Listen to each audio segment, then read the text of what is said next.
ನಮಸ್ಕಾರ ಪ್ರೀತಿಯ ವೀಕ್ಷಕರೆಲ್ಲರಿಗೂ ಇವತ್ತಿನ ಸಂಕಲ್ಪ ಸುದ್ದಿ ಕಾರ್ಯಕ್ರಮಕ್ಕೆ ಆತ್ಮೀಯ ಸ್ವಾಗತ ಹೇಳ್ತಾ ಇರೋದು ನಾನು ಅನುಷಾ. ನೀವಿನ್ನೂ ಕೂಡ ಅಕ್ಷಯ ವೃಕ್ಷವನ್ನು ಪಡೆದುಕೊಂಡಿಲ್ಲ ಅಂತಂದರೆ ಟಿವಿ ಸ್ಕ್ರೀನ್ ಮೇಲೆ ನಿಮಗೆ ಸಂಖ್ಯೆಗಳು ಬರ್ತಾ ಇದೆ. ಸೊ ಕರೆ ಮಾಡಿ ಇದ್ರ ಬಗ್ಗೆ ಹೆಚ್ಚಿನ ಮಾಹಿತಿಯನ್ನು ಪಡೆದುಕೊಳ್ಬೋದು. ಅಕ್ಷಯ ವೃಕ್ಷವನ್ನು ಪ್ರೀತಿಯಿಂದ ತಮ್ಮ ಮನೆಗೆ ಬರಮಾಡ್ಕೊಳ್ಬೋದು. ಅನೇಕ ರೀತಿಯಾಗಿರುವಂಥ ತೊಂದರೆಗಳು ಕಷ್ಟಗಳು ಆಗ್ತಾ ಇದೆ. ಈ ಎಲ್ಲದಿಂದ ಕೂಡ ಹೊರಗಡೆ ಬರಬೇಕು ಅಂತಂದರೆ ಖಂಡಿತವಾಗ್ಲೂ ನೀವು ಚಿಂತೆನೇ ಮಾಡೋಕ್ಕೆ ಹೋಗ್ಬೇಡಿ. ಅಕ್ಷಯ ವೃಕ್ಷ ನಿಮ್ಮ ಮನೆಯಲ್ಲಿತ್ತು ಅಂತಂದರೆ ಈ ಎಲ್ಲ ಒಂದು ಸಮಸ್ಯೆಗಳಿಂದ ಕೂಡ ಹೊರಗಡೆ ಬರೋದಕ್ಕೆ ಸಹಾಯ ಆಗುತ್ತೆ. ಇನ್ನು ಇವತ್ತು ವಿಶೇಷವಾಗಿ ಗುರುವಾರ ಆಗಿರೋದ್ರಿಂದ ಗುರುಗಳು ನಮಗೆ ಯಾವ ವಿಚಾರದ ಬಗ್ಗೆ ಮಾತನಾಡ್ಬೋದು ಅಂತ ನೀವೆಲ್ಲರೂ ಯೋಚನೆ ಮಾಡ್ತಿರ್ತೀರಾ. ನಾನು ಕೂಡ ಅದೇ ಯೋಚನೆಯಲ್ಲಿ ಇವತ್ತು ಗುರುಗಳನ್ನ ಮೊದಲಾಗಿ ಕಾರ್ಯಕ್ರಮಕ್ಕೆ ಬರ್ಮಾಡ್ಕೊಳ್ತೀನಿ. ಇವತ್ತಿನ ಕಾರ್ಯಕ್ರಮದಲ್ಲಿ ನಮ್ಮ ಜೊತೆ ಇದ್ದಾರೆ ಸ್ಪಿರಿಚುವಲ್ ಗುರು ಡಾಕ್ಟರ್ ವಿಷ್ಣು ದತ್ತ ಗುರುಜಿಯವರು. ಗುರುಗಳನ್ನ ಕಾರ್ಯಕ್ರಮಕ್ಕೆ ಬರ್ಮಾಡ್ಕೊಳ್ಳೋಣ. ನಮಸ್ತೆ ಗುರುಗಳೇ, ಕಾರ್ಯಕ್ರಮಕ್ಕೆ ಭಕ್ತಿಯ ಸ್ವಾಗತ. ಗುರುಗಳೇ, ಎಲ್ಲೋ ಒಂದು ಕಡೆ ಈ ನಾವು ಸಾಯಿಬಾಬಾ ದೇವಸ್ಥಾನಕ್ಕೆ ಭೇಟಿ ನೀಡಿದಾಗ ಪುಸ್ತಕಗಳು ಅಥವಾ ಸಾಯಿ ಕಥೆಗಳು ಓದೋದಂಥದ್ದು ಸರ್ವೇ ಸಾಮಾನ್ಯ. ಏನೂ ಇಲ್ಲ, ನಮ್ಮ ಕೈಲಿ ಏನೂ ಸಾಧ್ಯ ಆಗಲ್ಲ ಅಂತಂದರೆ ದೇವ್ರಿಗೆ ದೀಪ ಹಚ್ಬಿಟ್ಟು ನೀವು ಪ್ರತಿನಿತ್ಯ ಓಂ ಸಾಯಿರಾಮ್ ಅಂತ ಬರಿತಾ ಬಂದರೆ ನಿಮ್ಮ ಇಷ್ಟಾರ್ಥಗಳೆಲ್ಲ ನೆರವೇರುತ್ತೆ ಅಂತ ಹೇಳ್ತಾರೆ. ಇನ್ಯಾವತ್ತಾದರೂ ಶಿರ್ಡಿಗೆ ಹೋಗುವಾಗ ಪುಸ್ತಕವನ್ನು ತೊಗೊಂಡೋಗಿ ದೇವರಿಗೆ ಸಮರ್ಪಿಸುವಂಥದ್ದು, ಈ ಥರದ್ದೆಲ್ಲ ಕಥೆಗಳು ಕೇಳ್ಪಟ್ಟಿದ್ದೀವಿ. ಸೊ ಹಿಂದೆ ಮಾಡಿರೋರ್ನು ಕೂಡ ನೋಡಿದ್ದೀವಿ ಅಂತ ಹೇಳ್ಬೋದು. ಇದರಿಂದ ಪೂರ್ಣ ಪ್ರಮಾಣವಾಗಿರುವಂಥ ಫಲ ಅನ್ನೋಂಥದ್ದು ಸಿಗುತ್ತಾ? ಇದನ್ನು ನಾವು ಹರಕೆ ಅಥವಾ ಸಂಕಲ್ಪ ಮಾಡಿಕೊಂಡು ಈ ರೀತಿ ಕೆಲಸ ಶುರು ಮಾಡಿದಾಗ ನಮ್ಮ ಇಷ್ಟಾರ್ಥಗಳು ನೆರವೇರುತ್ತಾ? ಹೇಗೆ ಇವೆಲ್ಲವೂ ಕೂಡ ಸಾಧ್ಯ ಆಗುತ್ತಾ? ಏನು ಹೇಳ್ತೀರಾ? ಪ್ರತಿನಿತ್ಯ ನಿಮ್ಮ ಕೈಲಾದಷ್ಟು ಬಾರಿ ಓಂ ಸಾಯಿರಾಮ್ ಅಂತ ಬರೆಯುವಂಥದ್ದು, ಇಷ್ಟೇ ಬಾರಿ ಅಷ್ಟೇ ಬಾರಿ ಅಂತಿಲ್ಲ, ಈ ರೀತಿ ಹೇಳ್ತಾರೆ. ಇದ್ರ ಬಗ್ಗೆ ಏನು ಹೇಳ್ತೀರಾ? ನೀವು ಬರೆದಿದ್ದೀರ ಅಂತ ಕಾಣುತ್ತೆ. ಭಾಳ ಹಿಂದೆ ಗುರುಗಳೇ, ಕಾಲೇಜ್ ಟೈಮಲ್ಲಿ ಬರೆದಿದ್ದೀರಿ. ಹೌದು. ಎಷ್ಟು ವರ್ಷ ಬರೆದಿರ್ಬೋದು? ಕಡಿಮೆ, ಒಂದು 5-6 ತಿಂಗಳು. ನಂತರ ಸಕ್ಸಸ್ ಆಯಿತು, ಅಷ್ಟೇ, ಅಲ್ಲಿಗೆ ಡ್ರಾಪ್ ಔಟ್. ಮದುವೆ ಆಯಿತು, ಬಿಟ್ಬಿಟ್ರಿ. ಓಂ ವಿಶ್ವಾಸ್ಮೈ ನಮಃ. ಪ್ರೀತಿಯ ಬಂಧುಗಳೇ, ಇದೆ ನೀವು ಹರಕೆ ಅಂದ್ರಲ್ಲ, ನಾವೇನಾದರೂ ಪಡ್ಕೊಳ್ಬೇಕು ಅಂತಂದರೆ ನೀವು ಬರೆಯುವ ಸಮಯವನ್ನು ಕಳ್ಕೋಬೇಕು. ಅದಕ್ಕಾಗಿ ಆ ಸಮಯವನ್ನು ನೀವು ವ್ಯರ್ಥ ಮಾಡಬೇಕು. ವ್ಯರ್ಥ ಅಂತ ಇಲ್ಲ ನಾನು ಹೇಳ್ತಾ ಇದ್ದೇನೆ ಅಂತಂದರೆ ನಿಮಗೆ ಈಸಿಯಾಗಿ ಅರ್ಥ ಆಗಲಿ ಅಂತ. ಅದು ವ್ಯರ್ಥ ಅಲ್ಲ, ಆ್ಯಕ್ಚುಲಿ ಅರ್ಥ. ಅದು ಅರ್ಥ ಅಂತಂದರೆ ಹಣವೂ ಕೂಡ ಹೌದು. ಅದಕ್ಕಾಗಿ ನಾವು ಪಡೆದುಕೊಂಡೇ ತೀರಬೇಕು ಅನ್ನೋದಾದರೆ ಈ ಆಕಸ್ಮಿಕ ಧನಲಾಭಗಳು ಅಂತ ಬರ್ತಾವಲ್ಲ, ಆಮೇಲೆ ನಿಮಗೆ ಹೆಚ್ಚಿನ ವಿಷಯಗಳಲ್ಲಿ ಎಲ್ಲೋ ಒಂದು ಕಡೆ ಮೊಂಡು ಬಿದ್ದಿರತಕ್ಕಂತಹದ್ದು ಕೆಲಸಕ್ಕೆ ಬರುತ್ತೆ. ಈಗ ನೋಡಿ, ನಮ್ಮ ಮನೆಯಲ್ಲಿ ಈ ವೈಲಿನ್ ಇತ್ತು, ಯಾರೂ ಅದನ್ನು ಕೇರ್ ಮಾಡೋರಿಲ್ಲ. ಹಾರ್ಮೋನಿಯಂ ಇತ್ತು, ಯಾರೂ ಅದನ್ನು ಮುಟ್ಟೋರು ಇಲ್ಲ. ಸುಮಾರು 7-8 ವರ್ಷಗಳಾಗಿದೆಯೇನೋ ಅದನ್ನೆಲ್ಲ ಮುಟ್ಟಿ.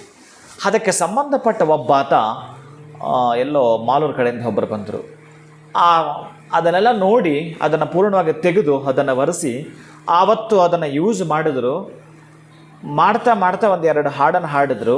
ಆವತ್ತು ಹೇಗೆ ಬಂದರೂ ಗೊತ್ತಿಲ್ಲ, ಒಂದು 4-5 ಜನ ಬಂದು ಸೇರಿಕೊಂಡ್ರು. ಆವತ್ತೊಂದು ಪೂರ್ಣವಾಗಿ ಕಚೇರಿನೇ ಆಗೋಯ್ತು. ಕಚೇರಿ ಆದಮೇಲೆ ಆ ವಿಷಯಗಳು ಮಾತಾಡ್ತಾ ಕೆಲವೊಂದು ಕ್ಷೇತ್ರದ ಬಗ್ಗೆ ಗೊತ್ತಾಯಿತು. ಆ ಕ್ಷೇತ್ರದಲ್ಲಿ ಹೋಗಿ, ಅಂದರೆ ನಾನು ಹೇಳ್ತಿರೋದು ಸತ್ಸಂಗ ಹೇಗೆ ಬರುತ್ತೆ ಅಂತ, ಅದು ಅಲ್ಲಿಂದ ಹೋಗಿ ಯಾವುದೋ ಒಂದು ಗುಹಾಂತರ ದೇವಾಲಯವನ್ನು ಪ್ರವೇಶ ಮಾಡಿ ಅಲ್ಲೊಂದು ಪೂಜೆ ಮಾಡಿದ ಮೇಲೆ 48 ದಿನಗಳಲ್ಲಿ ಒಂದು ಚಮತ್ಕಾರವೇ ನಡೆದು ಹೋಯಿತು. ಅದ್ಭುತವಾಗಿರೋ ಚಮತ್ಕಾರವೇ ನಡೆದು ಹೋಯಿತು. ಮಾತು ಬರೆದವರಿಗೆ ಮಾತು ಬಂತು. ಇದು ಡಾಕ್ಟ್ರು ಕೂಡ ಕೈ ಬಿಡ್ತಾರ್ರಿ, ನೀವು ಭಗವಂತ ನಂಬಿದ್ರೆ ಕೈ ಬಿಡಲ್ಲ. ಹಾಗೆ ನೀವು ಸಾಯಿರಾಮ್ ಅಂತ ಬರಿತಾ ಇದ್ರೆ ಆಕಸ್ಮಿಕಗಳು ನಡೆದು ಹೋಗ್ತವೆ. ಅಂಥ ಆಕಸ್ಮಿಕಗಳು ನಿಮ್ಮ ಬದುಕಿನಲ್ಲಿ ನಡೆದು ಹೋಗಬೇಕಾದ್ರೆ ಏನಾದರೂ ಒಂದು ನಮ್ಮ ಪ್ರಯತ್ನಶೀಲರಾಗಿರ್ಬೇಕು. ನಾವು ಪ್ರಯತ್ನ ಪಡೆದ ಹೊರತು ಅದು ಏನು ಅಂತ ಗೊತ್ತಾಗಲ್ಲ. ಅದಕ್ಕೆ ನಾವು ಪ್ರಯತ್ನ ಪಡ್ತಿರಬೇಕು. ನೀವು ಸಾಯಿರಾಮ್ ಅಂತ ಬರೀತಿರೋ, ಅಥವಾ ರಾಮಕೋಟೆ ಅಂತ ಬರೀತಿರೋ, ಅಥವಾ ಓಂ ಐಂ ಹ್ರೀಂ ಸಿಂ ಸಿಂ ಶ್ರೀಮಾತ್ರೆ ನಮಃ ಅಂತ ಬರೀತಿರೋ, ಒಟ್ಟಾರೆ ಯಾವುದು ಬರೀತಿರೋ ನೀವು ಕೆಲವು ಪುಸ್ತಕಗಳನ್ನು, ಕೆಲವು ರಾಮಕೋಟೆ ಬಹಳ ಬರೆದಿರೋದು ನಾನು ನೋಡಿದ್ದೀನಿ. ಈಗಲೂ ನಮ್ಮ ಅಜ್ಜಿ ಒಬ್ಬರು 89 ಅನ್ಕೋತೀನಿ ಅವರಿಗೆ ಬರಿತಾ ಇದ್ದಾರೆ. ಬಸ್ ನನಗೆ ಗೊತ್ತಿರೋ 23 ವರ್ಷದಿಂದ ಬರಿತಾ ಇದ್ದಾರೆ. ಅವರು 23 ವರ್ಷಗಳಿಂದ ಬರಿತಾನೆ ಇದ್ದಾರೆ. ಈಗಲೂ ಬರಿತಾ ಇದ್ದಾರೆ. ಕಣ್ಣು ಮಂಜು ಬರೀತಾರೆ. ಈಗಲೂ ಅವರೇ ಅಡುಗೆ ಮಾಡ್ಕೊಂಡು ಊಟ ಮಾಡುತ್ತಾರೆ. ಯಾರು ಮಾಡಿದ್ರು ಕೂಡ ತಗೊಳ್ಳಲ್ಲ. ಆ ದೇವಸ್ಥಾನದ ಪಕ್ಕದಲ್ಲಿರ್ತಕ್ಕಂಥ ಮನೆ ತುಂಬ ಶುಭ್ರವಾಗಿ ಇಟ್ಕೊಂಡಿರ್ತಾರೆ. ಆ ತಾಮ್ರದ ಪಾತ್ರೆ, ಆ ಹುಣಸೆಹಣ್ಣು, ಆ ಕೈ ತಿಕ್ಕಿ ಹೆಂಗಾಗಿದೆ ಇದೆಲ್ಲ ಪೂರ್ಣವಾಗಿ ತುಂಬ ಸಾಫ್ಟ್ ಸ್ಕಿನ್ ಆಗಿಬಿಟ್ಟಿರುತ್ತೆ ಅವರಿಗೆ. ಹಾಗೆ ಮಾಡುತ್ತಾರೆ ಆ ಪ್ರತಿನಿತ್ಯ ಆ ಪಾತ್ರೆಯನ್ನು. ಅದನ್ನು ತೆಗೆದುಕೊಂಡು ಹೋಗಿ ಪಾತ್ರೆ ತುಂಬ ದೇವಸ್ಥಾನದಲ್ಲಿ ನೀರು ಇಟ್ಟುಬಿಡ್ತಾರೆ. ಮತ್ತು ಬೆಳಗಿನ ಜಾವ ಅದನ್ನು ತಂದು ಕುಡಿತಾರೆ. ಏನು ಆರೋಗ್ಯವಾಗಿದ್ದಾರೆ ಅಂತಂದರೆ ಎಂತಹದ್ದು ಕೂಡ ಅವರಿಗೆ ಅನಾರೋಗ್ಯ ಕಾಡಿದ್ದಿಲ್ಲ. ತೀರಾ ಕಡಿಮೆ ಬಂದಿದ್ರೆ ಜ್ವರ, ನೆಗಡಿ, ಕೆಮ್ಮು ಈ ಥರದ್ದು ಬಿಟ್ಟರೆ ಎಂತ ಇಲ್ಲ. ಹಾಗೆ ಅವರು ರಾಮನ ನಂಬಿಟ್ಟಿದ್ದಾರೆ. ರಾಮ ರಾಮ ರಾಮ ರಾಮ ಅಂತ ಬರೋದು ಏನಂದರೆ ಅದು ಪಡ್ಕೊಂಡು ಬಿಟ್ರು ಅವರು. ನೀವು ಅಷ್ಟೇ, ಏನು ಬರೀತಿರೋ ಅದನ್ನು ಪಡ್ಕೊಂಡೇ ತೀರ್ತೀರಿ. ಏನೇ ಬರೀರಿ, ನೀವು ಸಾಯಿರಾಮ್ ಸಾಯಿರಾಮ್ ಅಂತ ಬರಿತೀರೋ ಅದು ನಿಮ್ಗೆ ಎಷ್ಟು ಶಕ್ತಿ ಇದೆ, ಎಷ್ಟು ಬಾರಿ ಅನ್ನೋದು ಮುಖ್ಯ ಆಗಲ್ಲ, ಇಲ್ಲಿ ಎಷ್ಟು ದಿನ ಅನ್ನೋದು ಮುಖ್ಯ ಆಗಲ್ಲ. ನಿಮ್ಮ ಹರಕೆ ಈಡೇರಿದಾದ್ಮೇಲೂ ಕೂಡ ನಮ್ಗೆ ಕೆಲವೊಂದು ದಿನ ಟೈಮ್ ಸಿಗಲ್ಲ, ಬಿಟ್ಟುಬಿಡಿ, ಆಮೇಲೆ ಮತ್ತು ಪ್ರಯತ್ನ ಪಡಿ. ಒಟ್ಟಾರೆ ಬರೆಯೋದನ್ನು ಮಾಡ್ತಾ ಸಾಯಿ ಕ್ಷೇತ್ರಕ್ಕೆ ಹೋಗಿ ಕೊಟ್ಟು ಬಿಡ್ತಕ್ಕಂತಹದ್ದು.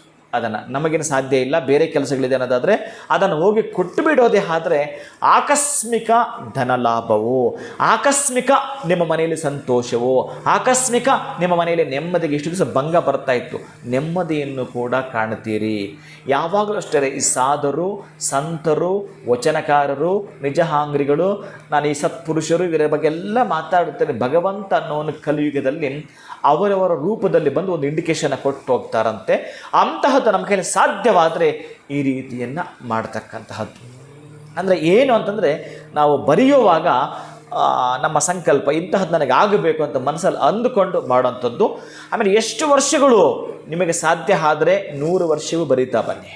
ಆಗಲಿಲ್ಲ ಗುರುಗಳೇ, ನನಗೆ ಆಗ್ತಕ್ಕಂತಹದ್ದು ಇಷ್ಟೇ ವರ್ಷ, 3 ವರ್ಷ ಅಥವಾ 6 ವರ್ಷ, 9 ವರ್ಷ, ಇಷ್ಟು ವರ್ಷಗಳು ಬರೆದು ಬಿಟ್ಟು ಆ ಕ್ಷೇತ್ರಕ್ಕೆ ನಾನು ಕೊಟ್ಟು ಬಿಡ್ತೀನಿ ಅಂತ ಸಂಕಲ್ಪ ಹೊತ್ಕೊಳ್ಳಿ.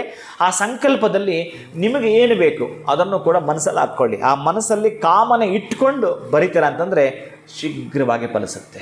ಇದು ನೀವು ಬರೆದಿರ್ತಕ್ಕಂಥ ಎಕ್ಸಾಮ್ ಪೇಪರ್. ಆ ಮಹಾನುಭಾವ ವ್ಯಾಲ್ಯುವೇಷನ್ ಮಾಡಿ ನಿಮಗೆ ಬೇಕಾಗಿರೋ ತೃಪ್ತಿಯ ಮಾರ್ಕ್ಸನ್ನು ನಿಮ್ಮ ಬದುಕಿಗೆ, ನಿಮ್ಮ ಜೀವನಕ್ಕೆ ಆತ ಕೊಟ್ಟೇ ಕೊಡ್ತಾನೆ. ಅದೇ ಅದೃಷ್ಟದ ಶುಭಫಲ. ಧನ್ಯವಾದಗಳು ಗುರುಗಳೇ. ಎಲ್ಲೋ ಒಂದು ಕಡೆ ಓಂ ಸಾಯಿರಾಮ್ ಅಂತ ಬರಿತಾನ ಹೋದಾಗ ಆಕಸ್ಮಿಕವಾಗಿರುವಂಥ ಧನಲಾಭ ಖಂಡಿತವಾಗ್ಲೂ ಆಗುತ್ತೆ, ಅಥವಾ ನಮ್ಮ ಸಂಕಲ್ಪ ಏನಿದೆ, ಕನಸುಗಳೇನಿದೆ ಅದೆಲ್ಲ ಕೂಡ ನನಸುಗಳಾಗುತ್ತೆ ಅನ್ನೋದ್ರ ಬಗ್ಗೆ ತಿಳಿಸ್ಕೊಟ್ಟಿದ್ದೀರಾ. ಬಹಳ ಧನ್ಯವಾದಗಳು ತಮಗೆ. ನಮಸ್ಕಾರ ಗುರುಗಳೇ. ಹರೇ ಶ್ರೀನಿವಾಸ. ನಿಮಗೂ ಕೂಡ ಇದೇ ರೀತಿಯಾಗಿರುವಂಥ ಅನುಮಾನಗಳು, ಅಥವಾ ನಿಮ್ಮ ಸ್ನೇಹಿತರು, ನಿಮ್ಮ ಕುಟುಂಬದ ವರ್ಗದವರು ಯಾರಾದರೂ ಈ ಥರದ್ದು ಮಾಡ್ತಾ ಇದ್ದರೆ, ಅವರಿಗೆ ಒಳಿತನ್ನು ಕಂಡಿದ್ದಾರೆ ಅಂತಂದರೆ ಇವತ್ತು ಕೂಡ ನಿಮಗೆ ಏನು ಮಾಡಬೇಕು ಅನ್ನೋದನ್ನ ಗುರುಗಳು ತಿಳಿಸ್ಕೊಟ್ಟಿದ್ದಾರೆ. ಇದನ್ನು ನೀವು ಫಾಲೋ ಮಾಡ್ತಾ ಬಂದರೆ ಖಂಡಿತ ಜೀವನದಲ್ಲಿ ಉತ್ತಮ ಸ್ಥಾನಕ್ಕೆ ಹೋಗ್ತೀರಾ. ಆಕಸ್ಮಿಕವಾಗಿರುವಂಥ ಧನಲಾಭ ನಿಮ್ಮದಾಗತ್ತೆ ಅಂತ ಹೇಳ್ತಾ ಇವತ್ತಿನ ವಿಡಿಯೋನ ಮುಗಿಸುವಂತಹ ಸಮಯ ಆಗಿದೆ. ನಮಸ್ಕಾರ.